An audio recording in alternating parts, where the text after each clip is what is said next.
Today we're going to go over the projectile motion concept answers.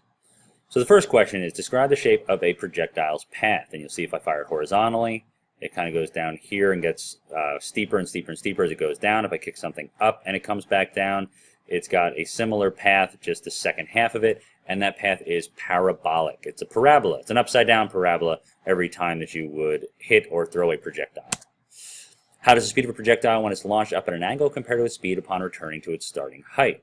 Well, initially, the speed is the blue right here. That's the blue vector, the blue arrow. It's got some green upward speed and some to the right red speed here based off of our arrows.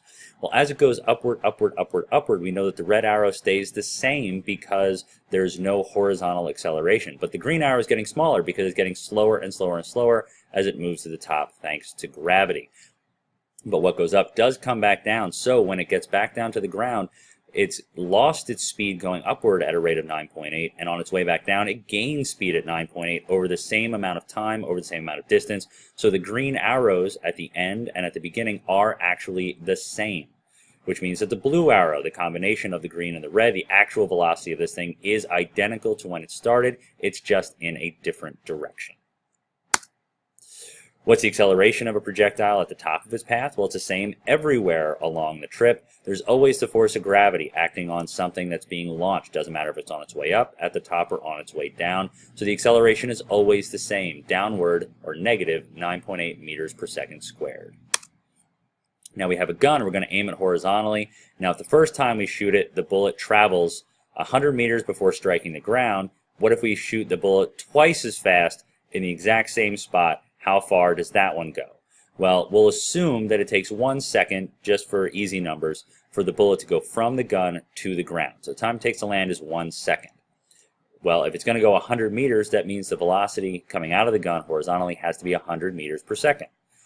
Well, if I shoot the exact same gun, but twice as fast, what's going to happen? It still takes 1 second to land because the horizontal speed has no effect on the vertical acceleration or time it takes to hit the ground.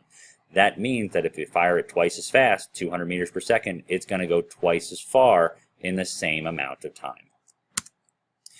Now we're going to describe the speed of projectile in the X and Y directions during its flight, both when shot horizontally and shot at an angle. It's pretty much the same thing either way. The horizontal would just be the second half of this trip.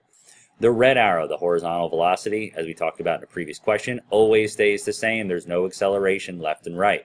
The Y velocity, the Y part of the velocity, the green arrow, gets slower as it goes up and gets faster as it comes down because on its way up, gravity is pulling it downward, slowing it down, and on its way down, gravity is getting it faster and faster and faster.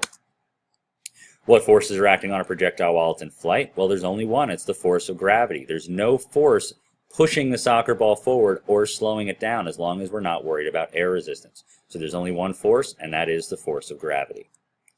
Ignoring air resistance, how would the distances of two marbles, one having twice the mass as the other, compare when shot with identical speeds? We talked about this before, that gravity is going to affect everything the same, feathers and a bowling ball, identically as long as there's no air resistance. So if I fire a baseball or a bowling ball, they're going to land at the exact same spot as long as we're not worried about air resistance, as long as I shoot them with the same speed. How does the speed of a projectile when launched at an angle compare to its speed at the top of its path? Well, the speed when launched at an angle is the blue arrow here. It's got some upward velocity. It's got some right velocity. Remember, upward is green, right is the red. The red never changes because there's no acceleration or deceleration in the X direction. But the green, however, is getting smaller because gravity is pulling it downward. So there's no vertical speed at the top of the path. So if the blue arrow is the actual speed of this thing, you can see it gets smaller and smaller and smaller on its way up until there is no blue arrow. All the velocity is just the red. It's just to the right. So it's the smallest speed it's ever going to have when it's right here, because now it starts gaining Y speed, downward speed, making the blue arrow bigger and bigger and bigger as it falls. And those are the answers to the projectile concept questions.